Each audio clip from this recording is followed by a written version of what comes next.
All right, remember, we just gauge rake and we smoothed out using a smoothing paddle on our Duraamen 6000. We're going to go ahead and polish this tomorrow. As an interesting option, you can actually embed objects into it, such as this glass. Now, the glass comes in different sizes. Basically, it's a glass aggregate, so we'll refer to this as an aggregate. You can get 0s, 1s, 2s, and 3s. Obviously, this is a much larger here. So what you want to try to shoot for is consider the depth of your overlay, and you want to try to pour a depth of overlay that's relatively close to the size of the aggregate, like this. So for example, if I'm pouring a 1/2 inch thick and I'm using a number 1, which is real fine, it's going to sink down in. So as long as you have a light layer of overlay cement, and yet when you embed this glass, it more or less flushes out, that's what you're shooting for. Now, you can mix aggregates into the actual mix, but it's going to require some experimenting on the ratios. So typically, you don't want to mix more than about 20 to 25 pounds of aggregate into the mix. And when you mix it, you got to be very quick as far as putting it down so you don't get segregation, meaning the heavier aggregate is going to settle out and float to the bottom. So for this demonstration, we're going to broadcast a variety of both green and blue glass. Okay? You'll notice I'm kind of throwing it up because I want it to embed into the mix, and I'm actually monitoring how it's embedding, which it's floating out just about perfect. We're roughly at a thickness of 3/8 of an inch on our Duraamen 6000.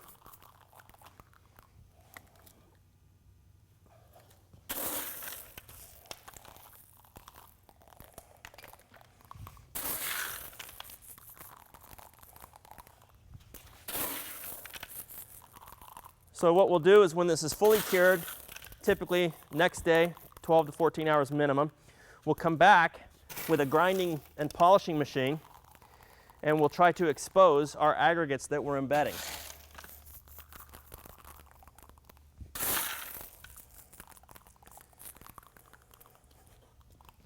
It's a matter of personal preference on how much or how little you put. You could go very heavy. I think for demonstration purposes, we're going to do kind of a medium broadcast.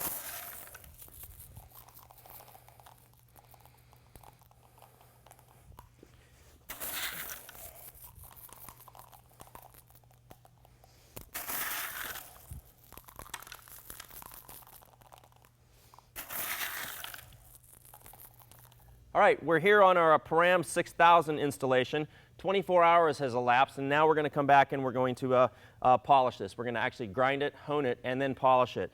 So if you recall, what we did is we broadcast a decorative glass into the surface, and some of these chunks of glass are actually sticking up and protruding out of the overlay. So what we want to do is we want to do two things on our first grit, okay?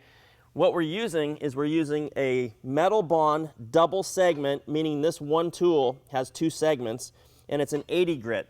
So even if we had a surface in which we didn't embed objects like this glass, perhaps an aggregate or something, we still need to grind the cap off of this overlay. This overlayment has a skin that's formed during the finishing process and the curing process, and it's really important in order to get a good grind, hone, and polish that you kind of break that cap off. And what we found works best is that we usually will use an 80 grit. In some instances, if we have to get down deeper, perhaps we've embedded some gears or sprockets or shells or terrazzo strips, we might consider going down to a 40 grit metal.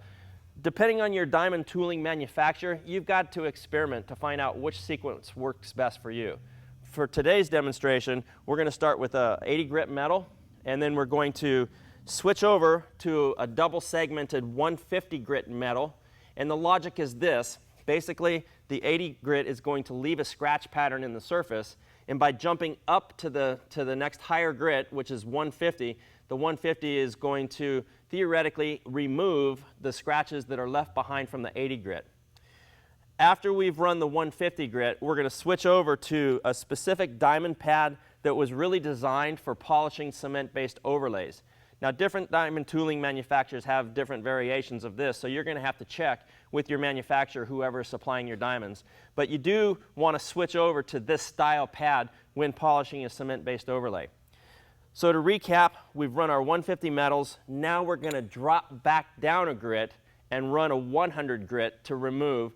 In other words, when we transition from a metal to a resin, or in this case, this specific polishing pad, we always want to drop back down a grit to remove the previous scratches when you make that transition. So we're going to run a 100 grit, followed by 200 grit, 800 grit, or excuse me, 400 grit, 800 grit, 1500 grit. One other thing, somewhere within this sequence, I recommend that you apply a concrete hardener and densifier. Here we're going to be applying Hermitex, which is a colloidal silicate, okay?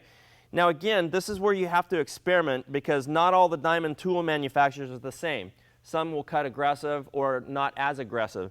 So for today's demonstration, if we weren't going to be adding color, I would probably be applying the densifier somewhere around the 150 grit metal, okay? So what I mean by that is I would apply it after we've run the 150 metal grit. I would, on a large job, I would vacuum the dust. I would auto scrub it so we're left with a clean surface. And then I would apply our colloidal silicate. Once that's fully cured, typically you're wanting that to sit onto the surface for 30 to 45 minutes.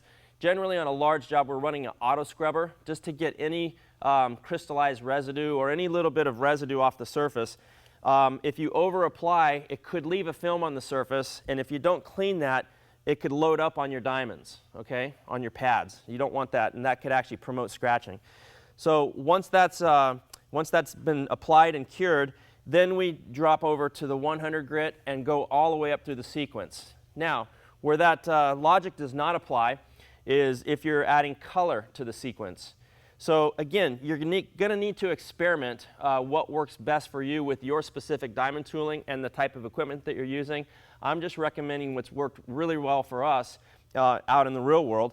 If we're using a water-based dye, for example, what we want to do is somewhere after either the 100 or the 200, generally what we'll do, because this material, once you cut it open, it's pretty porous. It's going to be very accepting of the dyes. We would run our 200 grit. We would apply our first application of our dye. Once that was dry, we would clean any residue off, typically by auto scrubbing. Then we would jump up to our 400 grit. We would clean the surface, apply a second application of the dye. Now, what is the reason for the two applications? It's simply the color intensity, that's all.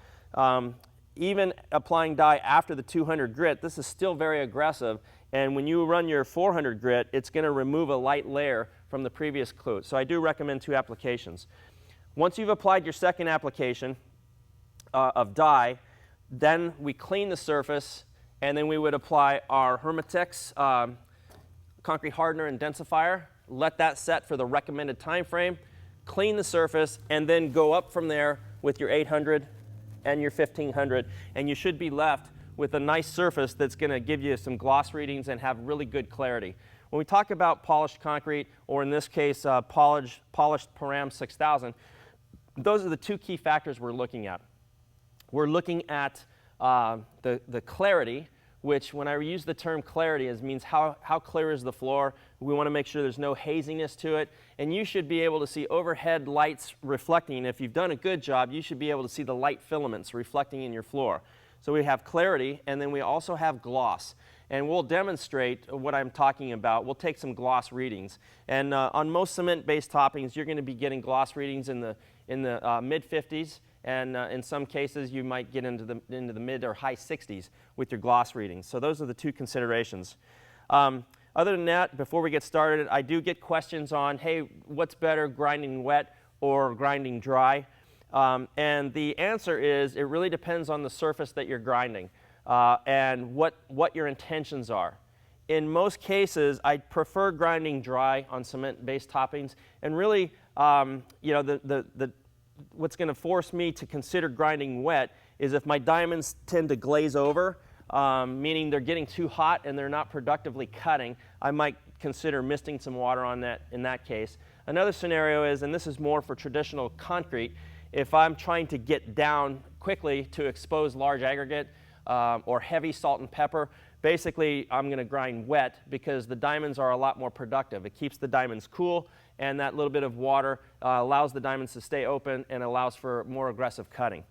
The only other two considerations, in some cases, we will get pop-outs. You know, we've embedded a lot of glass, and you might need to consider skim coating, you know, somewhere. What I would do is after the 150 grit, I would skim coat the material. You can actually use Scrofino fine, and what you would do is you would dilute down the CP1000. You would probably go 4 parts water to 1 part CP1000 and put a tight coat down. Or you can actually use this material, sift out some of the sands, mix it with straight water, pre-wet the surface first, and skim coat a tight grout coat. Now remember, I'm not suggesting that you have to do that. It's only if it's necessary. So those are some things to consider. Once it's been skim coated down, you would come back and remove the residual with a 100 grit, which is still very aggressive. Okay? So we're going to get busy, and we're going to start with our double segment 80 bond or 80 grit metal bond diamond. We're using a machine that's powered by 220 single phase. On a large project, we would be using a much larger machine. And what happens with a larger machine, you get a little bit more additional down pressure, and oftentimes that down pressure equates to a little bit of a higher gloss. And then the last thing we'll do to finish this off is we will apply a topical protectant over that, and we'll show you how we burnish that in with what's referred to as a dip pad, which stands for diamond impregnated pads. And that final coat with the burnishing is what really takes this type of an application over the top and produces a beautiful surface. Now, unfortunately, we're working in a really tight, confined area, and so we're going to also show you some options with addressing edges. That's a big challenge in the industry. How do you address edges? So we'll probably put a decorative saw cut and show you some different mediums that you can consider. If you don't want a hand tool right up against the edge, like say for example there's a wall, you can put some decorative accents on the borders. Perhaps it's a skim coat of Scrofino with a stain or dye, or even a metallic epoxy combined with this is a really nice addition to your polished concrete overlay. All right, let's get busy.